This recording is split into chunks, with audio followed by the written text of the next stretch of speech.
Hey, everybody. I just want to give you a few things as we catch up this week. First, I'm just thankful for those who have said that they've appreciated just this way of connecting. And I'm just thankful for you and the blessing that you are. This next month, we're going to be preparing for Easter. And Easter for us is a huge celebration, a huge opportunity, tremendous opportunity to just grow together in understanding and reminder.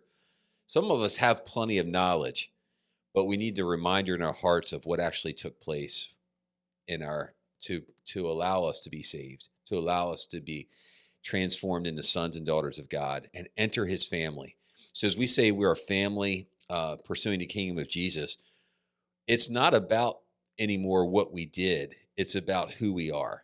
We are a part of God's family. He loves us. And just like a father with his kids, sometimes he has to discipline us, but he definitely loves us and we are part of his family. And that's something to be celebrated. And I hope that you will do that. So we have three things that are going to take place Easter week.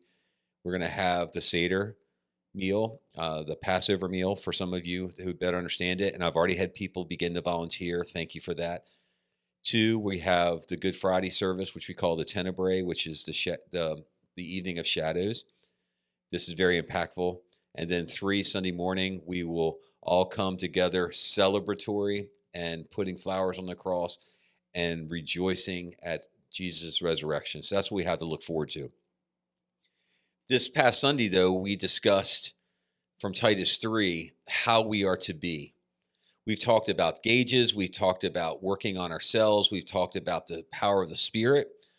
But now, what does it look like? So that's sort of head, heart to hands. What does it look like when we're involved in our community? Titus 3:1 starts off, remind them to be submissive to the rulers and authorities, to be obedient, to be ready for every good work. Hear that, ready? Readiness implies a forethought. Being ready for worship on a Sunday morning requires preparation. We need to be ready, not just come. I mean, everyone just says, come as you are. Yes, if you're having a bad day, come as you are. But as we grow our muscles in the faith, we need to start coming prepared. Make sure we're thinking about that. To speak evil of no one. No exceptions there. We're not called to speak evil. To avoid quarreling. So when you begin to feel yourself quarrel, stop it. Say, I'm feeling really bad right now. I feel like I could say anything. I just did that. I actually did that with a group of very dear men in my life. I was feeling tired. I was feeling grumpy. And I just said to them, look, I just feel like I'm getting ready to say something that I shouldn't say. And it's nothing to do with you. It's nothing to do with anything. It's probably just my fatigue. So I want to back out of this conversation before I prove to be the fool. Didn't want to do that. To avoid, to be gentle. This is a proactive thing. To show perfect courtesy towards all people. All people. The lady who doesn't stir your coffee in the morning at a place that they normally do it. The cashier that is, for me, this is one that is talking to the person in front of me like they don't have a job to do. And it's critical. Don't want to be that anymore. So we are called to have perfect courtesy to all people.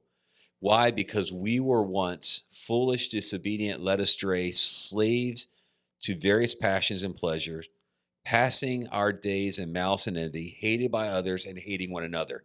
That's who we were, not who we should be right now. So this week, let Titus 3, just even a couple of verses ring true in your heart. Think of how you could show perfect courtesy to all people, that you can be gentle. Avoid quarreling. When you start feeling it, have a workout to get out of that. Be willing to acknowledge that maybe you're just grumpy. Maybe you're just in a bad mood. You don't know why. Or if you want to go to unseen realm, maybe there are forces at work to create divisions in your life. So be blessed. Have a wonderful week. Seek to be a blessing. God bless you all.